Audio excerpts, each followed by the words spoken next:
Congressman Brian Mast, appreciate you all coming out to Port Mayaca Lock and Dam. Got a number of friends with us. We have Representative Byron Donald's office, Sanibel, Captiva, Conservation Captains for Clean Water, Everglades Foundation, Friends of the Everglades. Did I miss anybody? Florida Oceanographic Institute. I think I got everybody. And it's an important group to have together. The reason everybody's coming together is you have representation from the East Coast here, you have representation from the West Coast of Florida, and you have representation from the Everglades from the South, coming together to say we're moving forward to ask the Corps of Engineers as a united front to support Plan CC with some modifications that we've put forward to help benefit all of these areas of Florida that have been traditionally hammered by poor management of Lake Okeechobee. And it's important, it really is monumental for everybody to come together, and it's monumental for this reason. One, everybody coming together, but two, we are at this point of a once in a probably multi-decade opportunity to change the damage that has been done by Lake Okeechobee to so many different communities, and you really don't have to go far to see that. If you went just over on the other side of some of these barriers here behind us, you would see the wind pushing toxic algae up against the shoreline. If you got upwind of that toxic algae, it would be unbearable for you. You probably wouldn't be able to breathe it. Makes you question what's going on for the people that work for the Corps of Engineers up there that have to sit on that from 4:30 a.m. till about 5 p.m. and what it is that they're being exposed to. This is something that we have actually asked the Corps of Engineers to look into at an emergency level because their people are being poisoned up there. But this is an important coalition of people representing and groups representing our peninsula of Florida that are just demanding the Corps of Engineers make responsible change in their rewrite of the Lake Okeechobee System Operating Manual for what will affect all of our waterways moving forward. And in that, I will start by passing it off. I guess since we're on my coast, we'll start with some people on my coast. We'll pass it off to Mark. He wasn't with us at the last one, so we'll give it to you first, Mark. And then we'll go to Representative Donald, and then we'll move to Captains and Everglades and Sanibel, Captiva, and let everybody have a chance, and then we'll answer your questions. Thank you, Congressman. As Congressman said, this is really an important time where all of us are coming together with the same purpose, the same message, and that is to eliminate and stop these damaging discharges to these northern estuaries, the St. Lucie Indian River Lagoon and the Caloosahatchee River Estuary. This is so important to stop those damaging discharges, which have not only killed the environment in this community. We have over 4,300 species of plants and animals. The most biodiverse ecosystem in North America is just a few miles that way on the coast in these estuaries. Plus, over 300,000 people populate that community. And when you have these damaging discharges, not only with the bad salinity and the pollution causing devastation of our oyster reefs and seagrass beds and all the habitats that all these species depend on, it's also bringing with it this toxic blue-green algae, which really devastates the community's health and safety. So we're real concerned that we all join forces and voices in this. This is an opportunity right now with the Corps of Engineers rewriting this Lake Okeechobee management schedule to really get down to it and say, let's get it to where it needs to go, and that is send that water south to the Everglades, Florida Bay that needs that water, especially in the dry season, and let's not discharge it to these harmful discharges to these estuaries. It's so important, and I'm so glad that other people are joining all together for this message. So thank you, Tom. Representative Donald's office, please.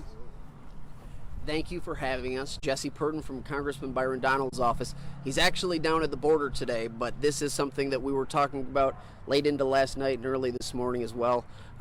For us, I joked earlier, this is kind of a fist bump across the coast from the west coast to the east coast, and we're all coming together on water.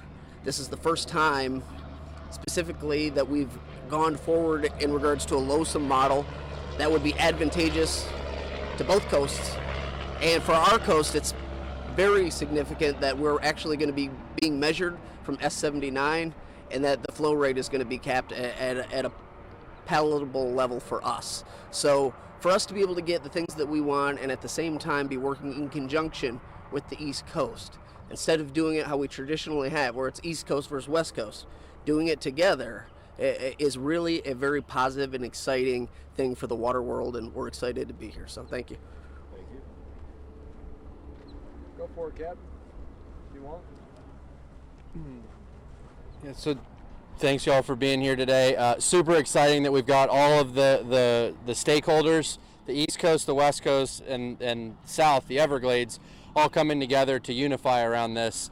I think there's been a lot of pitting by special interests saying, oh, the East Coast and the West Coast aren't together, East Coast and the South, or West Coast and the South weren't together. We're here today with representation from both House members, Congressman Donalds and Congressman Mast, as well as all the leading environmental and conservation groups saying we are together. We have an ask that we've sent to the Corps this morning in a letter to really solidify from a science perspective exactly what we want to see, something that will help East Coast, West Coast, and the South. We talked earlier on the West Coast about there being three major things, with the nutrient pollution being one, the Everglades restoration infrastructure. The third thing, what we're here for today, is the operations. It's squeezing the most out of the infrastructure we have today to flow more water south. Currently, we have infrastructure in the Everglades that we're not even maximizing. We're not sending as much south as we currently can. That's what operations is all about. It's about getting the maximum efficiencies out of what we have now, so that when we do have more infrastructure coming on with Everglades restoration, we have the capacity to send that more water south. So this is something I think the Corps, they gave us all these models. None of them really looked great for anybody. So we took the one that was most appealing, model CC, alternative CC, made the changes that we think to get the equity between the East Coast, the West Coast, and most importantly, getting that water flowing south, specifically in the dry season. That's what really alleviates the harmful discharges east and west, while giving a little bit bigger cap at the top of the lake, at the end of wet season. So you want to kind of come into dry season with the lower lake and have a little bit more capacity at the end of the wet season. So, between the stakeholders that are here, Governor DeSantis also chimed in on this over the last few weeks, held several press conferences, met with business, environmental groups, conservation groups. So now I think we're seeing more and more entities that are getting involved. I think we're going to see a lot of businesses start to endorse this letter that we're all sending to the Corps. I know we've had several calling us since the first press conference this morning. So I think this is a movement that's really going to grow and grow, and we're just going to see more and more support for this. And I want to thank all the groups that are here with us today for making this all possible.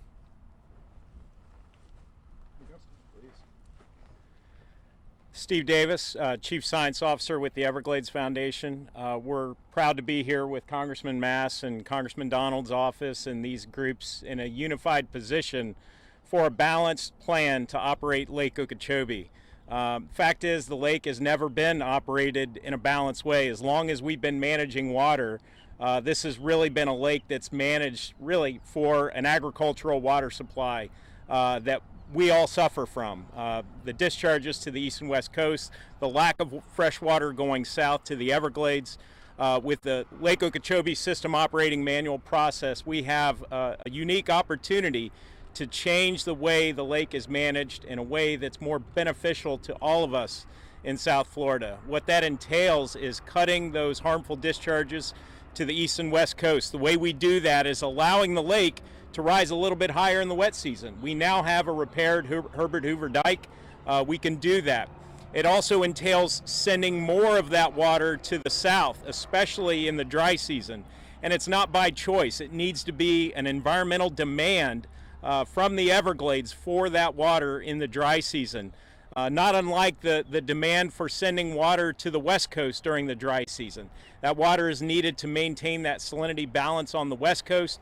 In the Caloosahatchee, we need that water going south to meet the environmental demand of this ecosystem that both the state and the federal government have spent billions thus far to restore. So with the Lake Okeechobee System Operating Manual, we have a process or an opportunity with Plan CC to improve it in these ways, ensuring discharge reduction, ensuring more flow going south. And if those elements are not part of the plan, then it's not a balanced operational plan for the lake or for all of South Florida.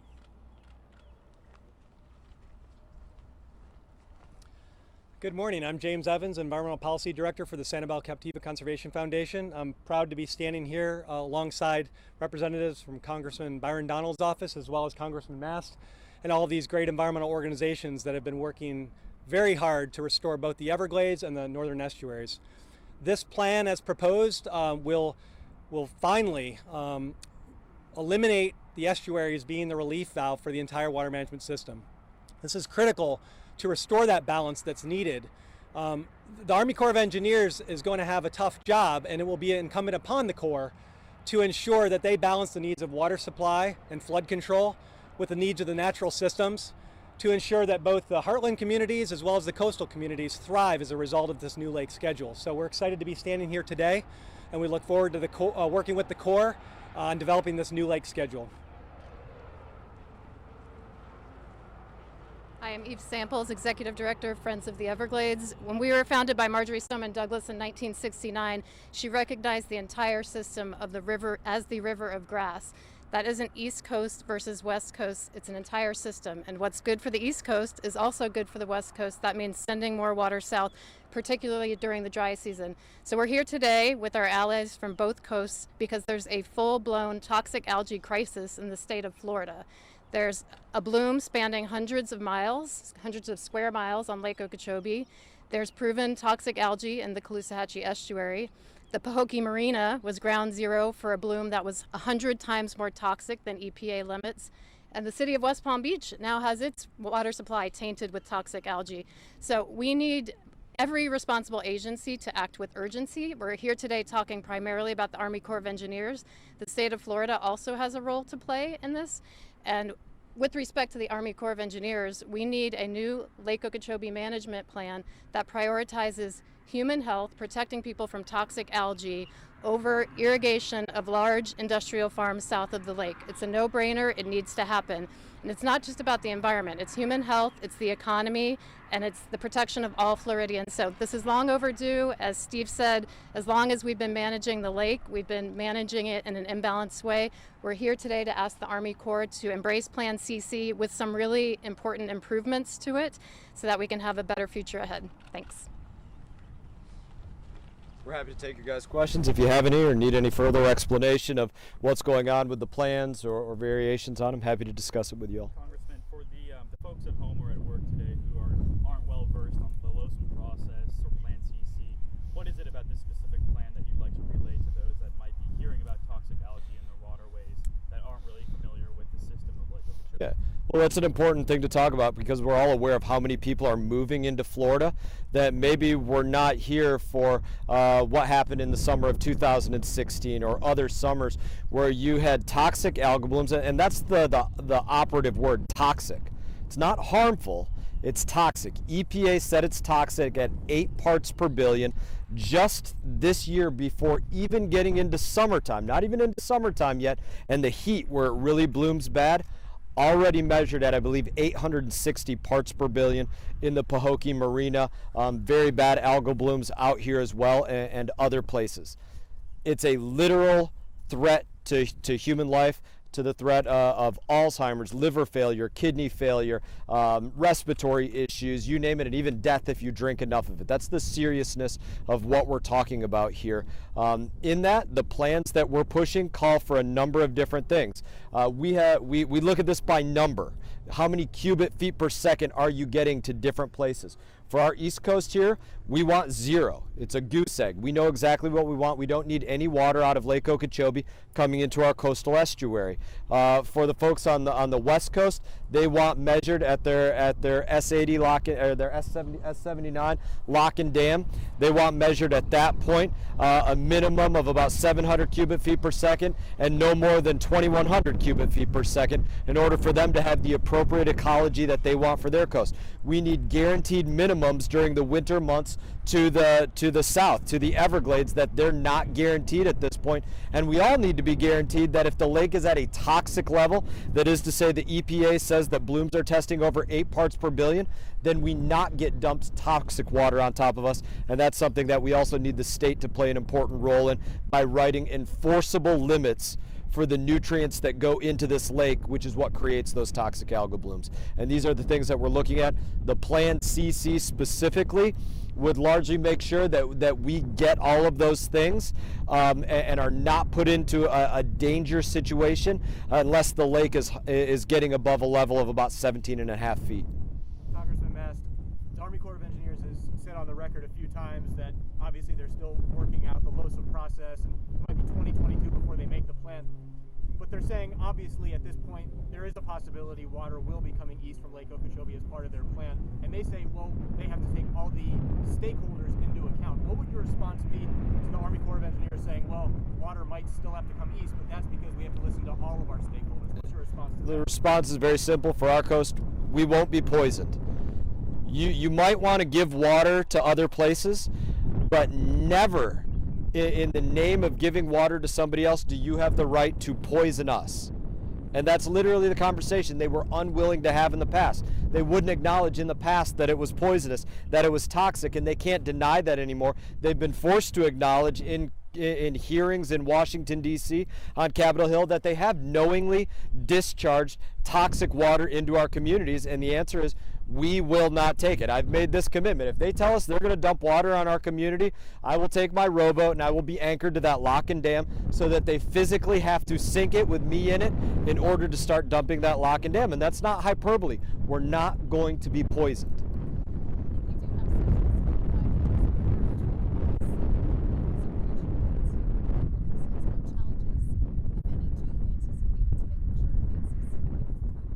Well, and anybody that else wants to step up, please don't let me hog this. I don't mean to. The challenges that we face are those that seek to divide us. We are a very strong front representing, three sides of this peninsula: the east and the west and the south, and the communities that we represent. None of the people in which that want to be poisoned. None of which that want to see our neighbors get hurt either. But we're not going to allow our communities to be poisoned in this way that's happened year after year, decade after decade. So you already see some of the challenges. You saw mayors around this lake. They wrote a letter to my office saying that we were somehow using them as this prop, and they didn't agree with what was going on, and the lake isn't as bad as what it seems. But that's just simply not the truth. Everything that we say is truly representative of how bad the lake is, that there is hundreds of square miles of toxic algae on the lake. That Pahokee, where we had done press conferences previously, had algal blooms measuring 100 times too toxic. And they made the ask to me specifically, well, why don't you come here and meet with us and learn our demands? And my answer to them is this: I'm always happy to meet with anybody at any time, but the reality of the situation is they had a representative there, God rest his soul, Elsie Hastings, for 30 plus years, that they and the mayors and they got everything accomplished that they wanted to get on Lake Okeechobee, which was this: absolutely nothing. They didn't want anything to change with how Lake Okeechobee was managed, and that's still how they want it. They don't want to see any changes for the East Coast, for the West Coast, or for the Everglades. And while I'm happy to talk to them, I'm never going to agree on that as a front, which is what the method is going to be for how they try to divide us. Bring us into a conversation so that they can argue for the continued status quo. The average person at home who doesn't understand all this, why should the average person care where they discharge the water? If they discharge the water out of Lake Okeechobee right now, then they are poisoning. It's that simple. That's why you care at home. Please, yeah. Please. So we know that toxins from blue-green algae can be aerosolized and travel some distance over land. We also know that toxins in cyanobacteria, which is blue-green algae, are linked to Alzheimer's, Parkinson's, ALS. We know it can cause liver damage. We know it can kill pets. So that's every reason for the average person to care about which way this water is flowing when it's laden with toxins. And there's absolutely no reason to keep the lake artificially high during the dry months so it can be used for irrigation, knowing that it will poison people on the coast. Is any of the water going to West Palm Beach? He had a comment on this as well before you move on. I was just to say, as far as the West Coast goes, we're an ecotourism driven economy. So your question as to why should the regular person care for our coast, fresh water, a lot of people don't understand the freshwater component. So when you're talking about releasing fresh water, what that does is it creates the appropriate atmosphere for algal activity, be it blue-green algae or red tide. So when people are saying freshwater is dangerous, people don't necessarily understand. But in this context, that's why it's dangerous. And then it starts starting the estuaries and everything else. So it matters to regular people because just like our coast, you guys are also an ecotourism driven economy. So if you don't have your water taken care of, everything else is potentially in peril. So at a very high level, that's why the fresh water matters from our side. Thanks. Yeah, I'd like to chime in on that real quick. So the algae, like we've got, you can see some right up against the locks behind us. It's like a bright highlighter green algae. That's not the problem. That's a symptom of the problem, which is we've stagnated this river of grass that used to flow from north of us here into Lake Okeechobee and then south through the Everglades. We've cut that off and it's stagnated. So the reason that we started Captains for Clean Water was not because of the algae. It was because the seagrass was dying, the oysters were dying. Then we start seeing this algae. Then we see the seagrass die-offs down in Florida Bay. It's all one broken system. And the solution to that is sending that more of that water south, restoring that natural flow. So it's going to benefit the Everglades because they get that water. That's the drinking water supply for over 8 million Floridians. It's the water that we don't want on the East Coast and the West Coast, and it also maintains salinity down in Florida Bay. So even if that water was completely pure, that was being discharged at 10,000 plus CFS, like we often see in the Caloosahatchee side, even if that was right out of the bottle Dasani water, that's going to destroy our seagrass, destroy our oysters. The blue-green algae it compounds that, it makes it worse. So what this operational change with LOSOM can do is it can help with the algae. It can help with the salinity imbalances. It can help with, all those excess nutrients that fuel red tide. It helps a wide range of things on the West Coast and the East Coast, and it provides all benefit down to Florida Bay and the Florida Keys. If the water's being discharged south, isn't the blue-green algae that you're worried about up here just going to go down to Miami then? So Steve Davis from Everglades Foundation can elaborate on that a little better. I'd like him to answer it, but basically we have billions of dollars of wetlands to clean that out.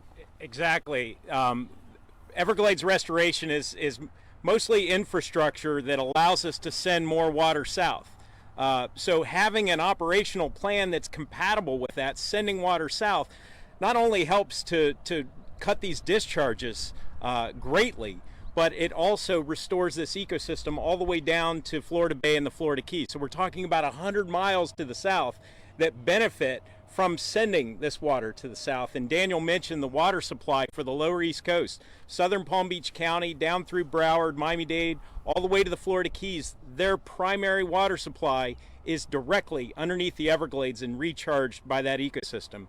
To your question about how we deal with the pollution, the state has invested billions, largely taxpayer dollars, into a network, a 70,000 acre network of treatment marshes that clean the pollutants before that water can go into the Everglades. So by sending water south, we send clean water south and we cut the discharges. So it's a win-win situation. And again, ensuring that we have an operational plan that's compatible with the billions that have been invested by state and federal government in this infrastructure just seems like the right thing to do.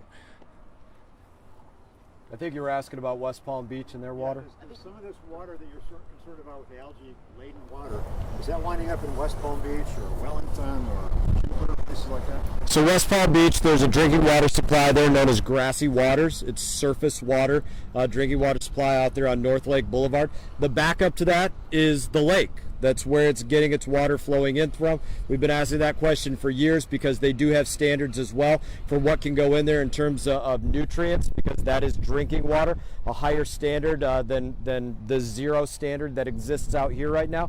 And so yes, this is where in all likelihood you are seeing that toxic algae getting into the waters, or rather the cyanobacteria getting into that water supply coming from.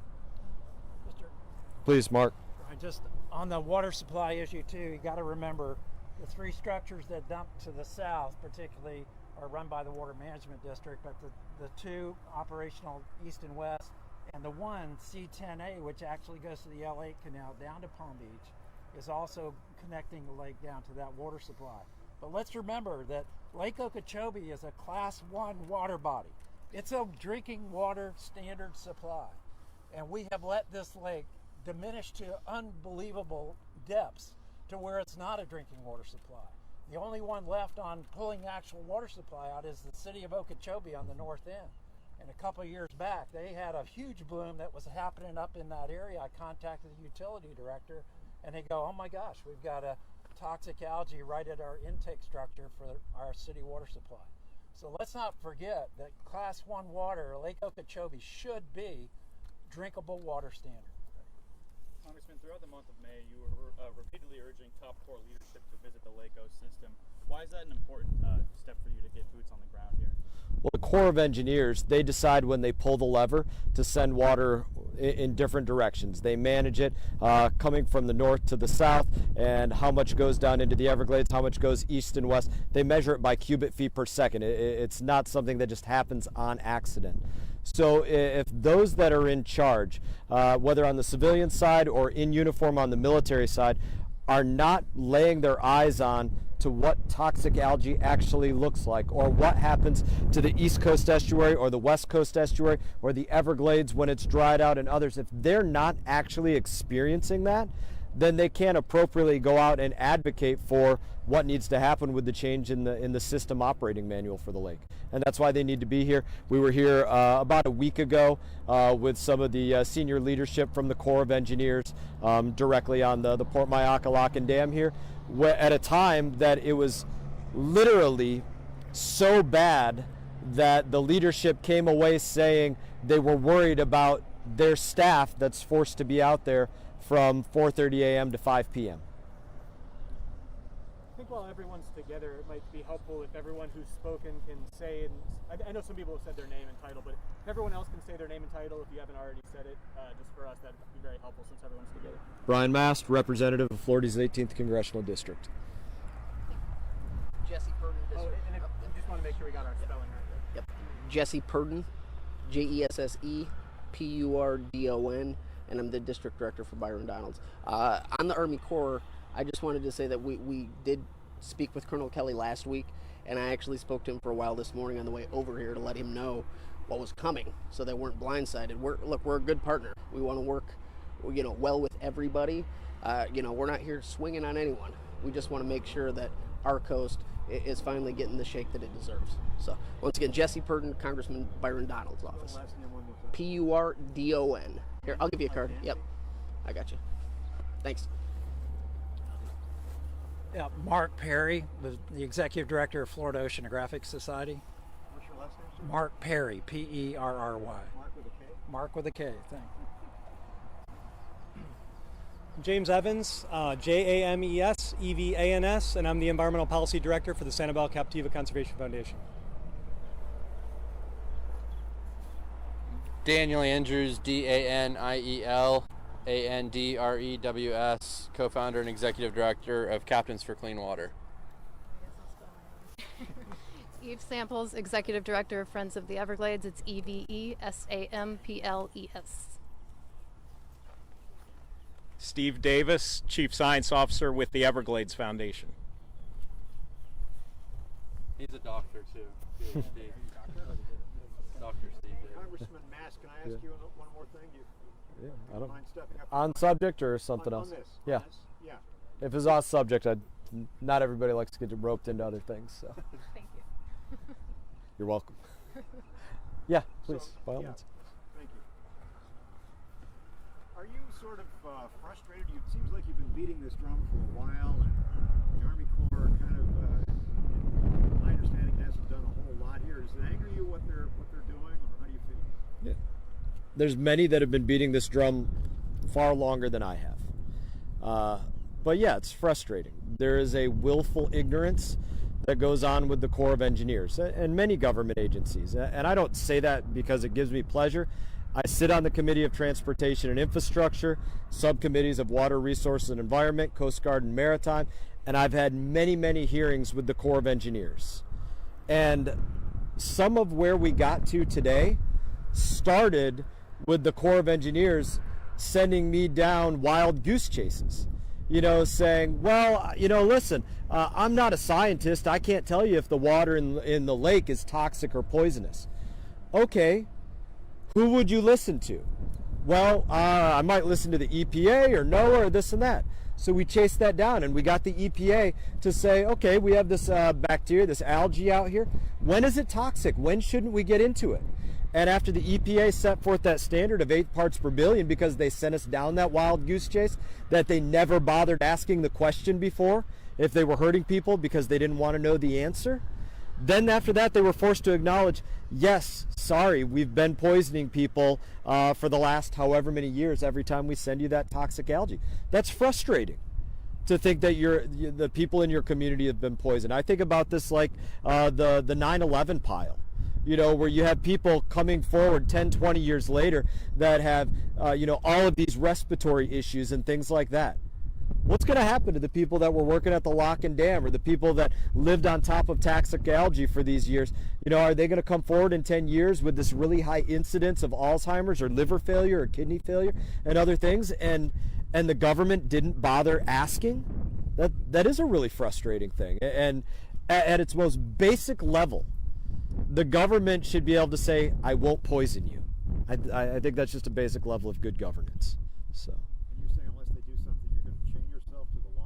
No, mine over here. So this is one of mine, but mine down here on the St. Lucie Lock and Dam. I'm not going to change myself, but I'll anchor my boat directly off that spillway, the one that looks similar down in that way, where if they did start to open it up, it would sink my boat. Basically, I'm going to say, you're going to have to sink my boat in order to open that up. You're just not going to poison us. I'm not going to let you physically poison my community. But you think they're going to take you seriously this time? We're about to get rained on. I think they know enough to know I don't bluff about anything. Yeah, and just to kind of follow on that question, I think, yes, this is a big and frustrating problem, but if you look at the people that are back here, in the last 4 or 5 years, more progress has been made on this issue, and it's because of the people that are here. More progress has been made on the last 4 or 5 than probably the 20 before that.